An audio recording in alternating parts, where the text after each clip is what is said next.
राधा राधा राधा राधा हाय राधा राधा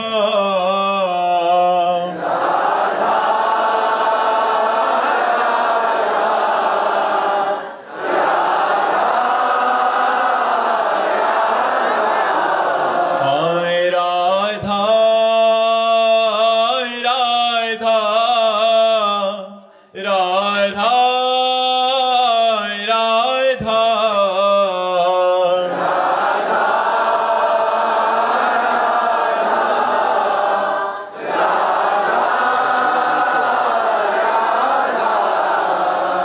राधा राधा राधा हाय राधा राधा राधा राधा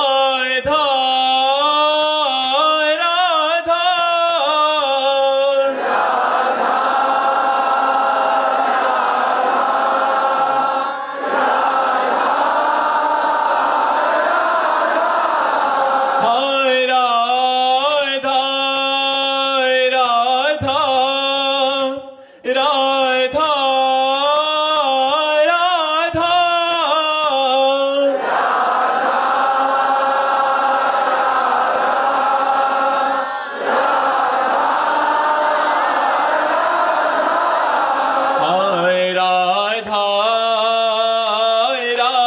राधा राधा राधा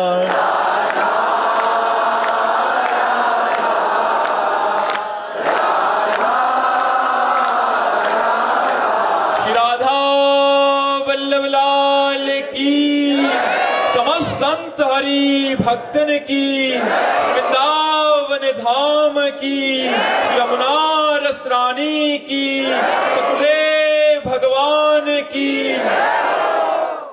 कृष्णपाल जी, श्री हरिवंश महाराज जी। गुरुदेव भगवान, साधक अंतर्मुक्ता की ओर कैसे जाए? कुछ नियम बनावे।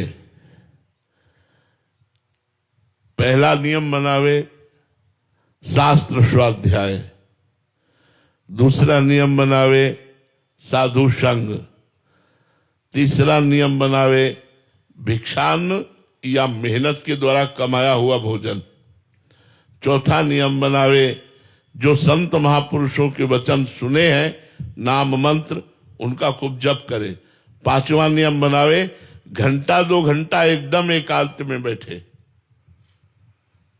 1 घंटा 24 घंटे में तो ऐसा निकाल ही ले। मान लो सोने के समय हम जा रहे हैं तो 8 से 9, 9 से 10, 1 घंटा शांत बैठ करके केवल मंत्र का चिंतन, शांत अंतर्मुख, बाहर कोई खटपट कोई बात न सुनाई दे, ऐसा समय निकाले। रात्रि में निकाले। बहुत से संत ऐसे हैं रात्रि में जगते हैं, दिन में थोड़ा सो लेते हैं।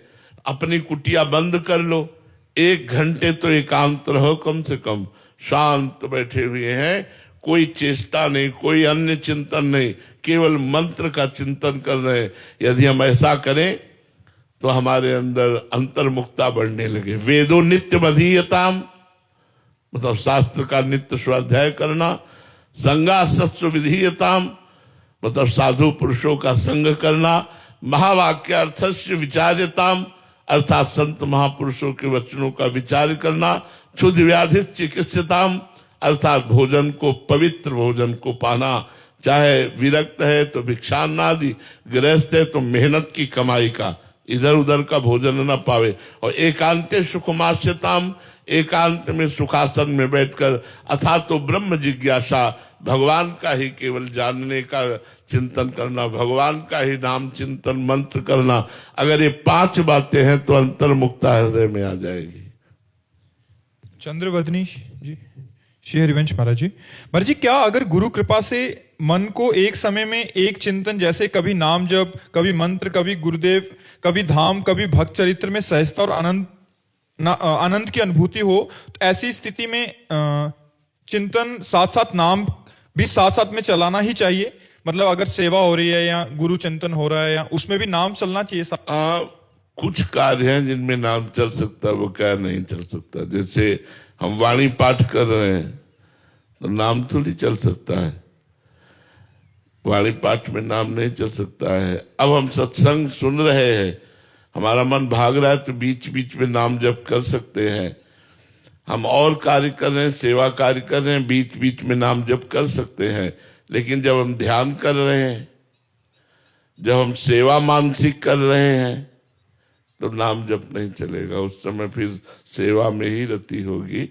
कुछ कार्य ऐसे हैं जिनमें हम नाम जप कर सकते हैं। देखो, भजन का तात्पर्य होता है केवल नाम जप ही नहीं, वाणी पाठ भी भजन है, सेवा भी भजन है, नाम जप भी भजन है, भगवत चिंतन भी भजन है, लीला श्रवण भी, लीला गायन भी, ये सब भजन के अंतर्गत आता है। हमारी चित्तवृत्ति प्रियालाल से जुड़ी रहे, इसी का नाम भजन है। वो गाकर, नाचकर, रोकर, जपकर, जैसे भी लगे, हमारा चित्त प्रियालाल में जुड़ा रहे।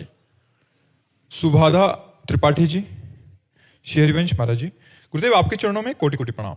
महाराज जी, जैसे आप हमेशा सत्संग में कहते हैं कि प्रिया प्रीतम सरकार से कि आप राजी रहो, इसका अभिप्राय और हम जैसे नवीन साधक ऐसा भाव कैसे धारण करें कि हर विधान राजी? देखो, पहले हमको नाम जप के द्वारा अपनी बुद्धि को पवित्र करना होगा। और पवित्र जिसे सुबुद्धि कहते हैं, देव कृपा करी बुद्धि प्रकाश। जब बुद्धि में विवेक का प्रकाश हो जाता है, तब हमें भगवान का विधान दिखाई देता है। और जब भगवान का विधान दिखाई देता है तो बड़ा मंगलमय होता है। ऐसे भगवान का विधान जब तक नहीं दिखाई देता, तब तक ऐसा लगता है कि ये गलत है, ऐसा नहीं होना चाहिए। जैसे एक मंत्री थे, वो भगवान के विधान को जानने वाले थे। तो जब कोई कार्य कुछ भी होता, कोई कहता ऐसा हुआ, बोले भगवान ने बहुत मंगल किया, अच्छा किया।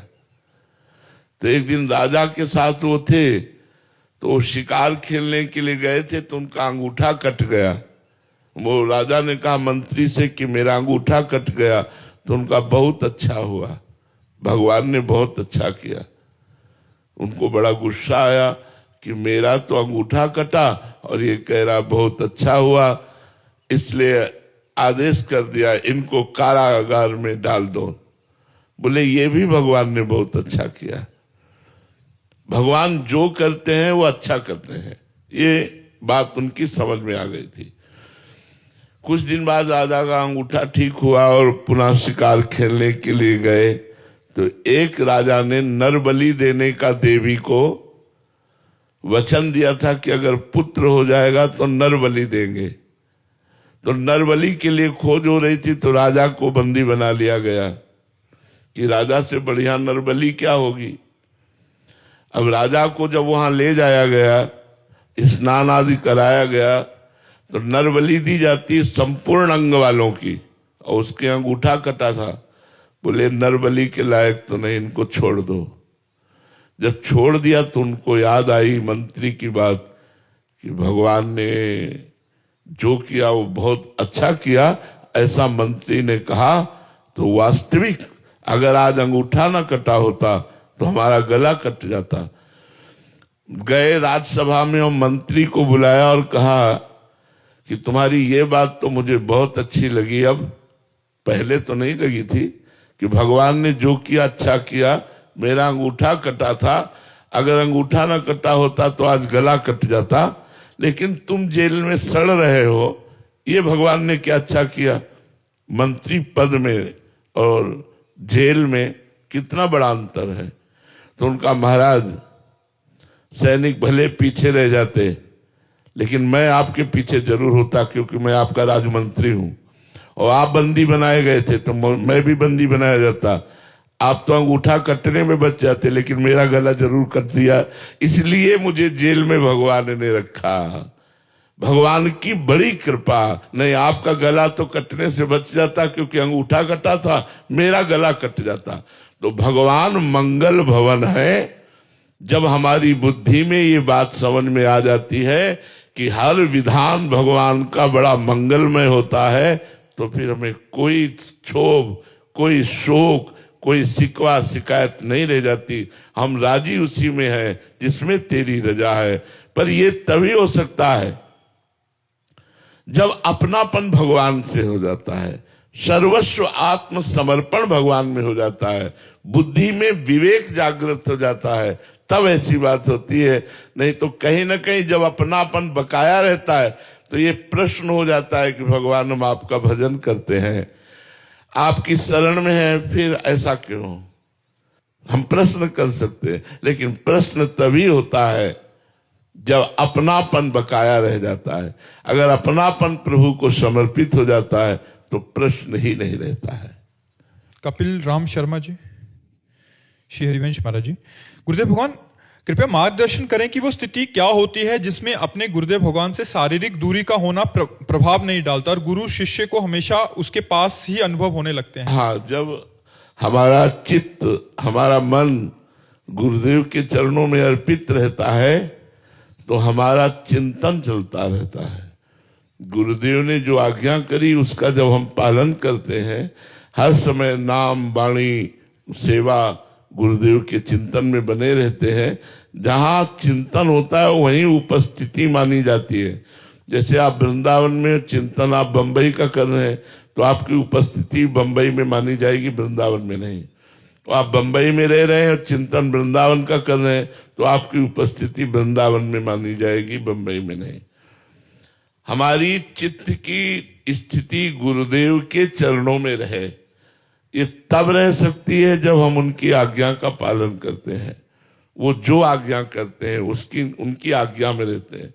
न हमारा तन, न हमारा मन, न हमारे प्राण, ये सब गुरुदेव को समर्पित है और रात दिन गुरुदेव की आज्ञा के अनुसार चिंतन हो रहा है तो हजारों कोस दूर होने पर भी शिष्य ये अनुभव करेगा कि हम गुरुदेव के नजदीक हैं। और जो गुरुदेव के नजदीक हैं और उनकी आज्ञा का पालन नहीं करते तो वो लाभ नहीं ले पाएंगे जो नजदीक से लाभ लिया जाता है। लाभ आज्ञा पालन में ही होता है। अजीत जी वृंदावन से, श्री हरिवंश महाराज जी, गुरुदेव ऐसा क्या करें कि अपने इष्ट गुरु का स्मरण केवल साधना ना रह जाए, जीवन का स्वाभाविक हिस्सा हो जाए? इसके लिए पहले भोजन सुधार करो, अल्पाहार शतोगुण भोजन, वाणी का सुधार करो, सत्य मृदु भगवान नाम जप, भगवान नाम कीर्तन, कान का सुधार करो, भगवत चर्चा सुनना, इसके अलावा अन्य बातें, निंदा दोष बातें, प्रपंच की बातें, भोग की बातें न सुनना। रसेंद्री का सुधार करो, भगवान को अर्पित किए हुए बिना कुछ भी मत पाओ। रात दिन नाम जपने की चेष्टा करो, उचित ब्रह्मचर्य का धारण करो। अगर गृहस्थ धर्म में है तो उचित ब्रह्मचर्य को धारण करे, विरक्त धर्म में है तो संपूर्ण ब्रह्मचर्य को धारण करे। तो ब्रह्मचर्य, सत्य, पवित्र भोजन और पवित्र वार्ता और पवित्र श्रवण, इसी से हमारा चिंतन भागवतिक हो जाएगा। रात दिन भगवत चिंतन बढ़ता चला जाएगा और हमारी चिंतन वृत्ति में केवल इष्ट और गुरुदेव रह जाएंगे। बस जब इष्ट और गुरुदेव रह जाते हैं उसी को भागवती की स्थिति कहते हैं, उसी को जीवन मुक्त स्थिति कहते हैं, भागवती की स्थिति कहते हैं। भागवती की स्थिति का मतलब होता है उसका कल्याण होना नहीं, उसका जीवन मुक्त होना नहीं है। वो जीते जी जीवन मुक्त है जिसका हर समय भजन चलता रहता है, हर समय भगवत चिंतन चलता रहता है। बिना प्रयास के विषयी पुरुष का जैसे विषय चिंतन चलता है, ऐसे बिना प्रयास के भगवत आश्रित भगवत चिंतन चलना, ये भागवती की स्थिति है। शिखा सिंह जी आगरा से, श्री हरिवंश महाराज जी, महाराज जी, श्री जी के श्री चरणों में पूर्ण समर्पण का भाव जाग रहा है। ऐसी स्थिति में गुरुदेव भगवान के वचनों को जीवन शैली में उतारने का भी प्रयास है। इस शरीर से राग हट रहा है। ऐसी स्थिति में गुरुदेव भगवान और प्रिया प्रीतम कठिन परीक्षा क्यों लेते हैं? कहाँ परीक्षा है? हमें तो आज तक परीक्षा नहीं नजर आई। पूरा जीवन हो गया, हमें परीक्षा नजर नहीं आई। हाँ, हमारी कमियों को दूर किया गया है और हमें मजबूत बनाया गया है। अगर आप उसे परीक्षा कहते हैं तो गलत है। हमारी कमियों को हमें दिखाया गया और उन कमियों को दूर किया गया और उन कमियों को दूर करके फिर दिखाया गया कि जिन कमियों में हम गिरते थे वही कमी की लालसा, जैसे हमें अमुक चीज प्रिय है, ये हमारी कमी है। प्रभु से अलग कोई वस्तु प्रिय है, अब प्रभु उसको हटाएंगे, फिर वो वस्तु देंगे, अब वो वस्तु प्रिय नहीं लगती। ये उनकी कृपा हुई। भगवान परीक्षा लेते हैं, ऐसा मुझे तो आज तक समझ में नहीं आया। अपने बच्चे की परीक्षा क्या लेंगे जब वही दे रहे हैं, स्थिति दे रहे हैं, वही भजन दे रहे हैं, वही भाव दे रहे हैं, परीक्षा क्या? अच्छा, परीक्षा आप उसे मान सकते हैं, शरीर को भगवान को दिया, अब वो अपनी दी हुई वस्तु से खेल रहे हैं, तो आप कहोगे भगवान परीक्षा कर रहे हैं। अरे उनकी वस्तु है शरीर, मन उनकी वस्तु है, प्राण उनकी वस्तु है, मेरा सब कुछ उनका है, तो परीक्षा क्या? वो अपनी वस्तु से खेल रहे हैं। जब आप अपनी वस्तु मानेंगे तब परीक्षा लगेगी कि भगवान परीक्षा ले रहे हैं। वैसे तो मुझे लगता है कि भगवान परीक्षा नहीं लेते। आपको कैसा लग रहा है कि परीक्षा लग रहा है? आपको क्या लगा जिससे परीक्षा लग रही है? महाराज जी, जीवन में जो प्रतिकूलताएं आती हैं तो उसको परीक्षा मान लेते हैं, ऐसा भाव रहता है महाराज जी। क्यों? आपका जीवन कहाँ रहा जब आप भगवान को समर्पित रहे? प्रतिकूलता में भी आनंद का अनुभव होता है, प्रतिकूलता भी भगवान का कृपा प्रसाद समझ में आती है। प्रतिकूलता में ऐसा अनुभव होता है कि अगर ऐसा ना होता तो बुरा हो जाता। भगवान ने बड़ी कृपा की कि हमें प्रतिकूलता दी, अगर वो ये ना करवाते तो मैं आज इस स्थिति में ना होता। ये पक्की बात समझ लो। तो हम भगवान की कृपा ना जब देख करके अपने स्वार्थ की बात देखते हैं, समर्पण की हमारे में कमी होती है, तब लगता है भगवान परीक्षा ले रहे हैं। भगवान परीक्षा नहीं ले रहे, भगवान तो हमें पुष्ट कर रहे हैं। मंगल भवन है, ज्ञान समुद्र है, वो हमारी क्यों परीक्षा लेंगे? हम उनके बच्चे हैं, हमारी परीक्षा क्यों लेंगे? वो परीक्षा नहीं लेते, वे हमें पुष्ट करते हैं, वे हमारी स्थिति बढ़ाते हैं। जो असत है, जो नाशवान है, उससे हटाकर सत्य में लगाते हैं। ये उनकी अपार कृपा है, अहेतुकी कृपा है, ना कि परीक्षा है। मुझे जैसा लगा, आप लोगों को परीक्षा लगता हो तो मुझे बताओ, क्या परीक्षा भगवान ले सकते हैं? क्या ले सकते हैं? ये तन उनका, मन उनका, प्राण उनका, तो परीक्षा क्या ले सकते हैं? इसी बात को आप परीक्षा मान सकते हो कि हमने कहा तन आपका है और हम अपना माने हुए हैं, तो जब वो तन पर प्रतिकूलता दी तब हमें बुरा लगा, तो हम कहते भगवान मानो परीक्षा ले रहे हैं क्या? पग पग पर विपत्ति दे रहे हैं, समस्या दे रहे हैं, परीक्षा ले रहे हैं क्या? जब हमने अपना माना तब परीक्षा लगी, जब हमने प्रभु का ही माना तो कृपा लगी, परीक्षा नहीं लगी। शनि केशरी जी वाराणसी से। श्री हरिवंश महाराज जी, क्या पूर्ण शरणागति मंत्र मिलने पर ही होती है या दीक्षा से पहले भी हो सकती है? बिना संत के मिले शरणागति हो ही नहीं सकती है, आज तक किसी की नहीं हुई। शरणागति होती ही संत से है। तो जब कोई भगवत प्रेमी महात्मा मिलता है तभी शरणागति होती है। वो चाहे मंत्र दे या उपदेश दे, दोनों बातें होती है। मान लो मंत्र नहीं मिला लेकिन उपदेश से शरणागति की प्राप्ति हो गई, उपदेश कर दिया, आज्ञा कर दिया, उसी से शरणागति की प्राप्ति हो गई। मंत्र मिल जाए तो कृपा ही है, अगर मंत्र नहीं मिला, अगर उपदेश मिल रहे तो उपदेश से भी शरणागति की प्राप्ति हो जाएगी। उपदेश में बड़ी सामर्थ्य है, उपदेश में नाम भी होगा, लीला भी होगी, भगवान के पावन चरित्र भी होंगे, भक्तों के चरित्र होंगे, कोई ना कोई उपदेश ही हमको शरणागति तक ले जाता है। देखो हनुमान जी की सानिध्य, दर्शन, संभाषण प्राप्त होते ही विभीषण की शरणागति पुष्ट हो गई। अगर हनुमान जी न मिलते तो राम जी न मिलते। जब हनुमान जी मिले तो बोले अब मोहि भा भरोस हनुमंता, बिनु हरि कृपा मिले नहीं संता। और इसी के बाद तो विभीषण जी जाकर भगवान की शरण में होते। तो हनुमान जी की कृपा से विभीषण जी की शरणागति हुई। ऐसे ही संत कृपा से जीव की शरणागति होती है। बिना संत कृपा के जीव की शरणागति हो ही नहीं सकती है। संदीप कुमार जी रांची से। श्री हरिवंश महाराज जी, महाराज जी शरणागति के उपरांत अन्य देवी देवताओं की पूजा करें या ना करें? जब तक अपने इष्ट में अनन्यता नहीं आती तब तक तो होती सबकी। ये तब तक चलता है जब तक पूर्ण शरणागति नहीं होती। और जब शुद्ध शरणागति हो जाती है तो हमारे यहाँ हरिवंश महाप्रभु जैसे कहते हैं, रसना कटो जो अन रटो, निरख अन फुटो नैन, श्रवण फुटो जो अन सुनो, श्री राधा जस बैन। अपने इष्ट के अनन्य हो जाते हैं।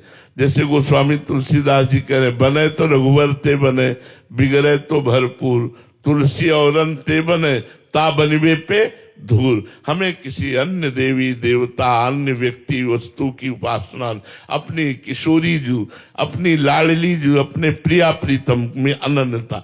लेकिन जब तक ऐसा नहीं आता तब तक ऐसा होता रहता। जैसे हमने भी शुरुआत की थी तो 10वीं चालीसा पढ़ते थे हम भी, 10वीं शिव चालीसा, हनुमान चालीसा, ये चालीसा, वो चालीसा, ये स्तोत्र, वो स्तोत्र, राधा कृपा कटाक्ष, राधा शास्त्र नाम, गोपाल शास्त्र नाम, विष्णु शास्त्र नाम, गजेंद्र मोक्ष, ये सब पाठ करते थे। अब पाठ करते करते करते जब किशोरी जी की शरणागति मिली तो सब छूट गया। अब एक ही बात रह गई, राधा राधा राधा राधा। जी अमित कुमार जी। श्री हरिवंश महाराज जी, गुरुदेव भगवान आपने बताया था कि अपने अनुभव किसी को बताने नहीं चाहिए, पर साधक अगर गलती हो जाती है ऐसा अनुभव बताकर और उसके अनुभव बंद हो जाते हैं तो ऐसी स्थिति में अब फिर से वैसा ही अनुभव हो तो क्या करें? हाँ, जलन हो, हृदय में जलन होनी चाहिए कि मैंने क्यों बता दिया, अब आगे से नहीं बताएंगे। चूंकि ऐसा होता है, अभी हमारा अहंकार तो मिटा नहीं, तो अहंकार को सुख होता है जब हम अपना अनुभव बताते हैं। किसी को जब हम अपनी तपस्या की बात, अपने भजन की बात, अपने स्वप्न की बात, अपने अनुभव की बात बताते हैं तो अहंकार पुष्ट होता है और अहंकार को सुख होता है। इसलिए वो किसी न किसी से बताने की कोशिश करेगा, आज हमने स्वप्न में ये देखा, आज हमको ऐसा अनुभव हुआ, ऐसा अनुभव हुआ। ये सब अगर हम बता देते हैं तो हमें जलन होनी चाहिए कि बड़ी गलती हो गई, और गुरुदेव भगवान से अंदर से प्रार्थना करें और आगे फिर अब नियम ले ले कि हम अपने अनुभव ऐसे बताए जाते हैं। एक साधक थे, उन्होंने अपने गुरु की बात मानी तो उनको ये अनुभव हुआ। अगर हमें लगता है ऐसे चला जाए तो उन साधक को जैसे अनुभव हुआ था वैसा अनुभव हो जाएगा। बात हम अपनी कर रहे हैं, लेकिन एक साधक थे, उनकी बात को लेकर के तो हम अपनी बात उसको कह डाली, लेकिन अपनी बात कही भी नहीं। ऐसे समझाया जाता है। किसी प्रियजनों को समझाने के लिए अन्य उदाहरण दिया जाता है कि एक साधक थे, एक ऐसे चलते थे, जो गृहस्थ में थे, लेकिन गुरु की आज्ञा के पालन से ऐसे उनको बड़े बड़े अनुभव हुए, ऐसे ऐसे उनको अनुभव हुए। अगर आप वर्णन करोगे तो आपकी हानि नहीं होगी। जब आप अपने को लेकर वर्णन करोगे कि मैं ऐसा चला और मुझे ये अनुभव हुआ, तो अनुभव गायब हो जाएगा। गुरुदेव भगवान दोबारा ऐसा मतलब हो सकता है? आप फिर चालू हो जाएंगे, फिर चालू हो जाएंगे। नाम जप करो, साधन में चलो, को खूब अनुभव। ये कोई ऐसी महान गलती नहीं कि अब अनुभव बंद ही हो जाएंगे, ऐसा नहीं है। आप फिर प्रायश्चित करके अंदर जलन करके फिर चलो तो ठीक हो जाएगा। रंग भरी शरण जी। श्री हरिवंश महाराज जी, महाराज जी एक साधक की ऐसी स्थिति है कि कभी खूब सेवा में तन्मयता होती है, कभी भावुकता से नाम जप होता है, कभी मतलब सब विश्राम हो जाता है, कभी महाराज जी गरुड़ की तरह संशय भी हो जाता है। महाराज जी ऐसे में एक जैसी चित्त की स्थिति कैसे? नहीं, ये साधन तो ठीक है, इसे अभ्यास कहते हैं। अभ्यास में कभी हम पाठ कर रहे हैं, कभी नाम जप कर रहे हैं, कभी नाम कीर्तन कर रहे हैं, कभी सत्संग सुन रहे हैं, कभी साधु महापुरुषों की सेवा कर रहे हैं, कभी भगवान की सेवा कर रहे हैं। ये तो अभ्यास है। लेकिन गरुड़ की तरह संशय हो जाता है, ये खतरनाक है। क्या संशय हो जाता है? जो स्थिति होती है उससे भी ऐसा लगता है अगले क्षण की डाउन हो रहा हूं, नीचे जा रहा हूं, पहले अच्छा था अभी स्थिति। हमें ये देखना है कि भगवान का स्मरण कितना अधिक चलता है, स्थिति की नाप है। जैसे बुखार है कि नहीं तो थर्मामीटर डाल के देखा जाता है। तो हमें अपने अंदर ये देखना है कि भगवान का स्मरण कितने घंटे चलता है और कितनी देर भगवान का विस्मरण, भगवान को भूले रहते हैं। अगर हमारा अधिक समय भगवान के विस्मरण में जाता है तो स्थिति गिर रही है, अगर हमारा भगवान के स्मरण में जाता है तो स्थिति अच्छी है और ऊंची उठ रही है। माप स्मरण है, माप भजन है। आपकी स्थिति क्या है? ये भजन है। 8 घंटे, 10 घंटे, 15 घंटे, 20 घंटे भजन चल रहा है तो आपकी स्थिति अच्छी है। अगर आपका भजन गिर रहा है तो आपकी स्थिति गिर रही है। अपने सोचने से नहीं, भजन से देखना है, भजन को देखना है। भजन ही स्थिति है। सब साधन कर यह फल सुंदर, प्रभु पद पंकज प्रीति निरंतर। अपने इष्ट देव के चरणों में निरंतर स्मृति बनी रहे, यही थर्मामीटर है। चाहे वो पाठ करके, चाहे वो नाम जप करके, नाम कीर्तन करके, ठाकुर सेवा, संत सेवा, जैसे भी बने हम अपने भगवान से जुड़े रहे, यही हमारी स्थिति। अगर हम भगवान से ना जुड़कर प्रपंच से जुड़े हैं, कोई गंदे आचरण से जुड़े, तो हम अपनी स्थिति से गिर रहे हैं, ये समझना चाहिए। शाइन शर्मा जी। श्री हरिवंश महाराज जी। महाराज जी, क्या पूर्ण शरणागति में प्रार्थना करनी चाहिए? जरूरत नहीं है। जब हमारा कुछ बचा नहीं तो प्रार्थना किसके लिए करें? तन उनका, मन उनका, प्राण उनके, जीवन उनका, तो प्रार्थना क्यों करें? हमारा कुछ बचे तब तो प्रार्थना करें। जब तक शरणागति नहीं होती तब तक प्रार्थना होती है, और जब पूर्ण शरणागति हो जाती है तो कोई प्रार्थना नहीं रहती। किसकी प्रार्थना करें, किस लिए करें? वो हर समय सुमिरन में मगन रहता है, एक अद्भुत आनंद उसके जीवन में रहता है। उसका जीवन कोई क्वेश्चन, कोई प्रॉब्लम, कोई प्रार्थना, ये सब उसके जीवन में नहीं। एक आनंद ही आनंद। बस एक सूत्र उसके दिमाग में चलता है, जोई जोई प्यारो करे सोई मोई भावे। तो अब इसमें प्रार्थना क्या? जो प्यारे कर रहे हैं अच्छा लग रहा है। प्रार्थना तो अपनी अच्छाई के लिए, अपनी मांग पूर्ति के लिए होती है। तो जब अपना कुछ बचा नहीं तो प्रार्थना क्या? शिकवा, शिकायत, प्रश्न, समस्या, प्रार्थना ये तब होती है जब अपना कुछ बचा रहता है। जब तन वांग मनोभिर अमलई सोहम तय वासिता, शरीर, मन, वाणी निर्विकार भाव से प्रभु को अर्पित हो चुके हैं, तो प्रार्थना क्या रह गई? फिर तो कोई प्रार्थना की गुंजाइश ही नहीं रहती है। रसिक प्यारी शरण जी।